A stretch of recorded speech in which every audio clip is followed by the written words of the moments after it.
today the challenge is all about intellectual. What's happening up here? Words like I know, I think, those are the words that kind of tap you into. That's when you're in your mind. That's when you're in your intellect and you're thinking things through. So today's all about the intellect, and your brain can either be kind of like fogged in and smoggy or it can be bouncy, and when it's bouncy, it actually has an ability to be more flexible and come up with different ideas and be creative. So one of the things about today is bringing your intellectual awareness in about your cultural roots. Now, one of the things I thought about this, and see, I'm in my head when I say that, is that when you're from Canada or many parts of the world now, often your country of origin is not where you now live. I was actually born in Canada, so I could say that my country of origin is Canadian. My ancestral roots are different. I'm Scottish and Welsh. And so finding out about those things, either through music, through food, through stories, through what the country's doing currently or now, can be really valuable for you to get a sense of who you are and to bring that sense of cultural roots into wherever you're living now, which for me is Canada. And so the challenge today is to learn something for yourself about your cultural roots. Now, if you are so fortunate to have your ancestral roots be in the country that you're living in, then just get more curious about what your culture is all about, what your history is, and how you can ground in that. Because it's not only what you know in your mind, it's actually your mind and your body are work together. So as you get that sense of yourself, it helps to get your mind, your brain bouncy, and gives you that creativity and flexibility to come up with new ways to do things. I'm going to jump to the environment because I think that to me it's very intriguing how you can use your mind when you look at the environment and when you start to research it and find out what people are doing in order to do things to either reverse or reduce environmental impact. And there's a lot of news out there about what is kind of disheartening about what's happening in the environment. When you start to look and see what things people are doing to do things differently, then it can actually be quite encouraging, and it can fill you with a sense of pride. I'm just looking across the street here. I'm facing the window, and a little squirrel is running down the street. It's super cute. So, as humans, it's kind of our responsibility to say, well, I want to keep the world good for me and my family, and also for those little beings that are out there. So with the research aspect of it, it's, if you could grow up thinking that you're intellectual, you can grow up thinking, oh yeah, I'm smart, or you could grow up thinking, oh, I'm not so smart, I'm a little dumb, and it doesn't matter how you perceive yourself or how you've perceived yourself in the past. It's saying who you are right now, and with what you have, you can research, you can talk to people, you can get information in any way that you want, actually. So the challenge that I put out today was to look and see what people in your cultural background, your ancestral background, are doing to reduce or change climate change. So for me, I'm Scottish and Welsh. I haven't done the challenge like this yet. What I have done, though, is I have learned and been intrigued by some things that some Germans have done. And some of my friends are South Korean, and they've shared with me some of the things that South Korea has done. So I've researched those things, and I wanted to talk a little bit about Germany because there's there's a house that's been developed by a German fellow that's called Passive House.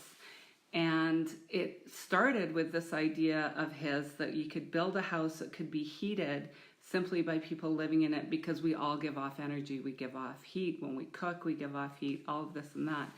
And so it's mainly through insulation and ventilation that this system works. And my husband's an engineer, and he was at a conference and brought home this whacking big book about case studies where they've been doing passive houses. And all over the world now, this fellow came up with this idea, I don't know, a couple of decades ago, and now it's becoming a worldwide phenomenon where people are looking at how to implement it. So I read about the case studies, and I was just so excited about what this, what's happening out there. And then I was invited to go and work on building a passive house hut, and that had passive house. But anyway, that's a sidestep. So I did, and I wouldn't have done it before I actually knew about, with my mind, what I knew about what passive houses were about. And then when I brought my physical body in and I went and I built the house, I felt such a sense of pride and excitement and hope about what is possible when we start implementing some of these different things. But the thing is if you don't know about it, then you can't share it, and you can't talk about it, and you can't, people can't take those ideas and go, oh, well, there is other ways to do things out there. So I wanted to share that story about the passive houses, and I shared that on the course, on the Zippy course. So there's a link to some more information about that, and also a link to more information about South Korea. One of the things that I'm going to do today is put up on the Facebook page some information I find out about what the Scottish or the Welsh have been doing, or what we've been doing here in Canada to do something that's proactive for climate change. So that's what I'm going to do to meet the challenge today. Yesterday, I walked outside in bare feet, and the ground is really cold, and it felt fantastic to have my feet on the ground in the cold, because it just woke everything up. And then we went shopping, grocery shopping, and there's a really cool thing in our neighborhood. It's a local urban market. So it's produce from local farmers, and they get produce from away, but they mark it all so that you can see what's local and what's not. And it just comes up from 9 to 1 every Saturday. And I thought, well, that's a really neat idea too, because it's not a store that has to have a storefront all week long. And so they don't have to have produce all week long. They can just offer this periodically. So it's partly doing those things and then also sharing them or talking about them that really can give you a way to get some energy going around what you can do about climate action. So I'm now gonna open it up and see if anyone who's online right now has any questions. There's people in this group from all over the world, and so I've had some emails and I've had some correspondence from people.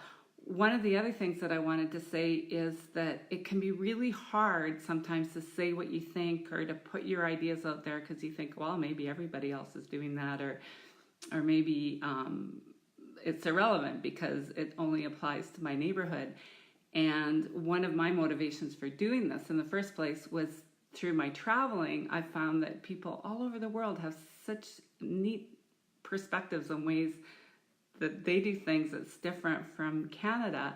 And my hope was that this group would be a place where people could share their ideas and learn from each other. So is there any questions or comments about, or anything about what the challenge is today, which is using your intellect?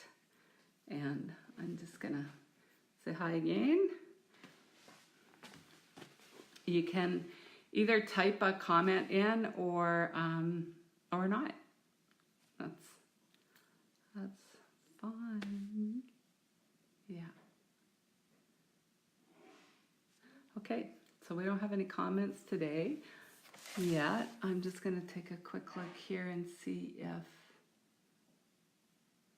there's anything else that I wanted to talk about this. Nope, I think that's it. So have a really fun day doing some research and then the other piece is actually do the research, find out for yourself, and then if you don't feel comfortable sharing on this forum or you don't want to, then simply share with friends, share with, find someone to share what you've discovered with. Okay? Okay, ciao for now.